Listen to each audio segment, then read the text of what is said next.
है। यहाँ बारिश के बाद नदी नाले उफान पर है। जम्मू पठानकोट नेशनल हाईवे पर पुल जो बना हुआ था वो क्षतिग्रस्त हो गया है। सहार खड्ड के ऊपर ये पुल बना है, लेकिन खड्ड में भारी उफान है जिसकी वजह से पुल के एक हिस्से को नुकसान हुआ है। पुल का स्लैब टूट गया है। ये देखें किस तरीके से स्लैब टूटा हुआ नजर आ रहा है। ये बड़ी खबर आ रही है कठुआ से, जहाँ पर बारिश के बाद नदी नाले उफान पर है। जम्मू पठानकोट नेशनल हाईवे पर बना पुल क्षतिग्रस्त हो गया है। सहार खड्ड के ऊपर ये पुल बना है, लेकिन खड्ड में भारी उफान है जिसकी वजह से पुल के एक हिस्से को नुकसान हुआ है। पुल का स्लैब टूट गया है।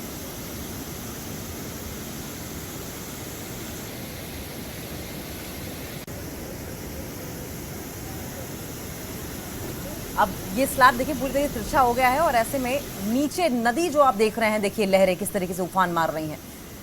हिलोरे मारता ये पानी, और समझे कि इस पानी में अगर कोई इंसानी जान या कोई जानवर कोई भी इस हिलोरे मारते पानी में गिर जाए तो हादसा क्या होगा।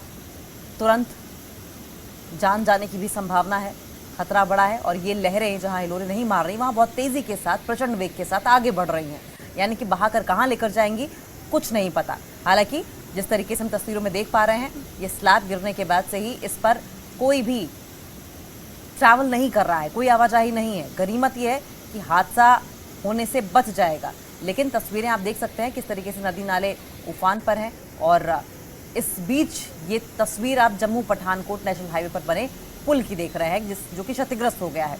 सहार खड्ड के ऊपर ये पुल बना हुआ है, लेकिन खड्ड में भारी उफान है जिसकी वजह से पुल के एक हिस्से को नुकसान पहुंचा है। पुल का स्लैब टूट गया है और स्लैब टूटने की वजह से जाहिर है कि आवाजाही तो बाधित होगी ही, ट्रैफिक की समस्या भी होगी, लोगों को दिक्कतें भी होंगी। लेकिन सवाल यह है कि इस उफनते नदी के बीच में अगर इसे ठीक करने की कोशिश की भी जाए तो किस तरीके से की जाए। इंतजार इसी बात का संभवतः प्रशासन को रहेगा कि उफान कम हो नदी में, उसके बाद स्लैब को ठीक किया जाए। चरणजीत हमारे साथ फोन लाइन पर जुड़ गए हैं। चरणजीत, पूरे हालात क्या हैं इसको लेकर ये बताएं। और जाहिर है नीचे जो उफान है उसे देखते हुए इंतजार तो करना ही होगा कि ये पानी जो है, ये सैलाब जो है वो थम जाए, उसके बाद इसकी मरम्मत की जाए। जी बिल्कुल अंकिता, बता दूं तो पिछले कुछ दिन जो पहले काफी बार जिला कठुआ में आई थी, उसी दौरान जो क्रैक जो फाउंडेशन थी वो इस पुल की हिल गई थी। मैं बताना चाहूंगा ये जम्मू पठानकोट राष्ट्रीय राजमार्ग पर जब कठुआ से जम्मू की ओर निकलते हैं तो उस लाइन में जो एक सहार खड्ड पर बना हुआ पुल है वो उसकी फाउंडेशन हिल गई थी, जिसके बाद से उसे दुरुस्त करने का काम चल रहा था। लेकिन जिस तरह से देर रात से फिर एक बार बारिश शुरू हुई है, उसके बाद से लगातार पहाड़ी इलाके हो चाहे मैदानी इलाके हो, वहां पर नदी नाले जो है पूरी तरह से उफान पर थे और कई इलाकों में, कई घरों में पानी जो है वो भर चुका है।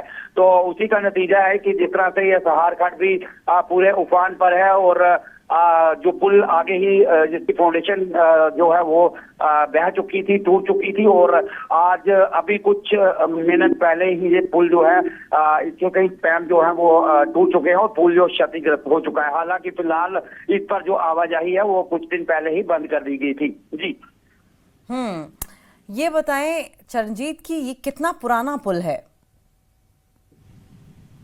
जी अंकिता, ये 3 से 4 साल पहले ही बनाया गया ये पुल है और ये क्रैक हो चुका है और आवाजाही पूरी बाधित है। अब कुछ ही समय पहले ये पुल बनाया गया था। आपको बता दें कि जिस तरह से जम्मू पठानकोट राष्ट्रीय राजमार्ग पर ये पुल बनाया गया। ठीक है चरणजीत, 3 साल पहले बनाया गया पुल है तो जाहिर है कि जो कॉन्ट्रैक्टर्स हैं, जो बनाने वाले हैं, उन सभी पर एक बार जांच तो जरूर बैठनी चाहिए, क्योंकि किस तरह का ये पुल बनाया गया है कि नींव की नींव पूरी तरीके से हिल गई और स्लैब की ये हालत है कि कभी भी टूट कर गिर सकता है। ऐसे में सोचें अगर यहाँ पर आवाजाही हो रही होती या ये ट्रैफिक के लिए खुला होता तो हादसा कितना बड़ा हो सकता था। ये जांच का विषय है।